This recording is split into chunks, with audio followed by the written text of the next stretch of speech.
महिलाओं की बात करते हो तो एक कानून लाओ कि हिंदू लॉ में कोई अपनी सेल्फ एक्वायर्ड प्रॉपर्टी केवल बेटों को नहीं दे सकता, वहां महिलाओं का हक होना चाहिए। तो अगर वन नेशन वन लॉ होना है, केवल कहना कि मुसलमान ही वक्फ दे सकते हैं, ये किस किस्म का लॉ है? और ये भी कहना कि मुसलमान को पहले 5 साल मुसलमान बने फिर तय करना होगा कि तुम वक्फ दे सकते हो कि नहीं। अरे भाई, प्रॉपर्टी मेरी, मालकियत मेरी, चैरिटी में मैं देना चाहता हूं, आप कौन होते हो कहने को नहीं दे सकते? ये कौन सा कानून है? वन नेशन वन लॉ की बात करते हो कि सारे धर्मों पे लागू करो। अरे भैया, आपके हिंदू टेम्पल्स में भी इतनी संपत्ति है। मैं थोड़े संक्षेप में कुछ मुद्दे उठाना चाहता हूं, कोई विवादित बात नहीं करूंगा। समझ लीजिए कि मेरे पास कुछ संपत्ति है, मेरी प्रॉपर्टी है। मैं हिंदू हूं या मुसलमान हूं या ईसाई हूं या सिख हूं, मैं उसको चैरिटी में देना चाहता हूं, तो कौन उसको रोक सकता है? कोई नहीं रोक सकता। और इतिहास में ये बात आपके सामने रखना चाहता हूं कि there was a right of non Muslims also to make a वक्फ। और 1954 में और 1995 में जो प्रावधान लाया गया, उसमें यह लिखा गया कि केवल मुसलमानों को वक्फ बना सकते हैं, कोई और नहीं बना सकता, प्रॉपर्टी नहीं दे सकता। और 2013 में जो संशोधन लाया गया, ये जो रोक थी वे खत्म हो गई। अब ये जो 2024 का अभी कानून बना है, उसमें वापस ये कहा गया कि केवल मुसलमान ही वक्फ दे सकते हैं। वो तो अलग बात है, मैं केवल छोटी सी बात रखना चाहता हूं।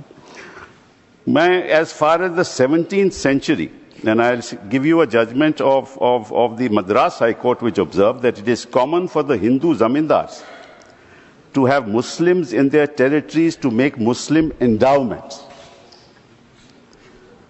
Similarly, in Arur Singh versus Badr Deen, Lahore High Court upheld the right of a Hindu to make waqf of his property for a Muslim graveyard.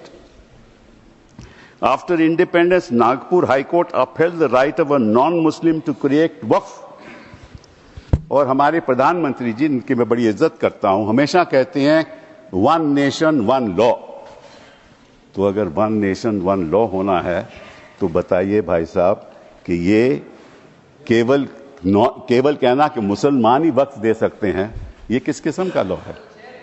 ये किस किस्म का लॉ है?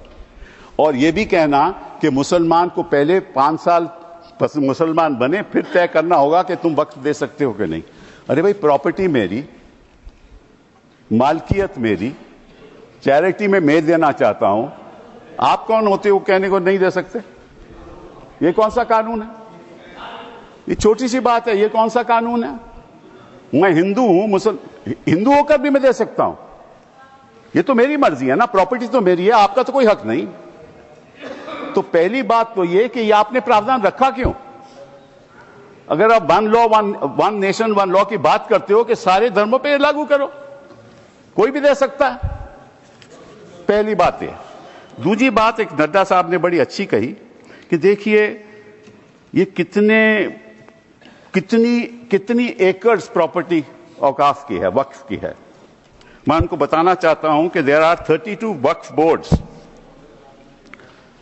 in this country in different states merely supervise administration of waqf properties in their respective states. But please note kar lijiye Nada ji, total area of Hindu religious institutions in Tamil Nadu, Andhra Pradesh and Telangana respectively is 4,47,000 in Tamil Nadu, 4,65,000 in Andhra, 87,000 in Telangana, 723 acres with Tirumala Tirupati Devasthanam, and thus it comes to 10 lakh acres only in 4 states. And आप कहते हैं कि देखिए औकाफ में 8 लाख एकड़ है। अरे भैया, आपके हिंदू टेम्पल्स में भी इतनी संपत्ति है, वहां आप क्या कर रहे हो?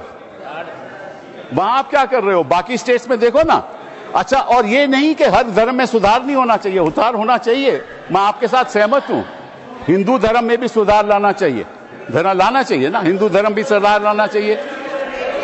अंडर हिंदू धर्म हिंदू धर्म में भी सुधार होना चाहिए। अब हिंदू धर्म के अंतर्गत अगर कोई सेल्फ एक्वायर्ड प्रॉपर्टी हो तो वह अपने बेटों को दे सकता है, बेटी को नहीं दे सकता। कहता है मैं नहीं दूंगा अपनी बेटी को।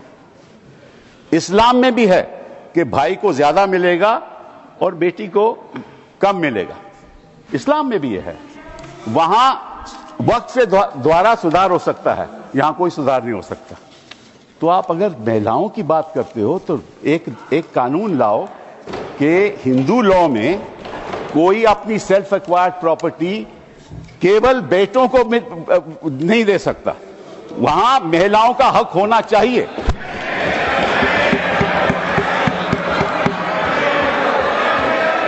और आप हमें ये आश्वासन दो,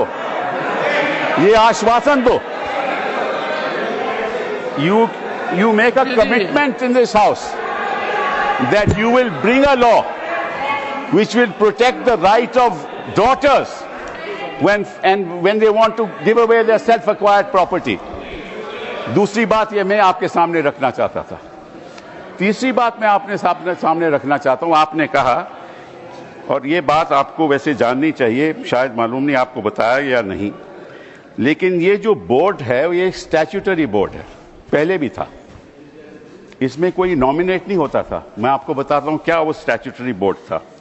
most nominees were of the government, पहले भी।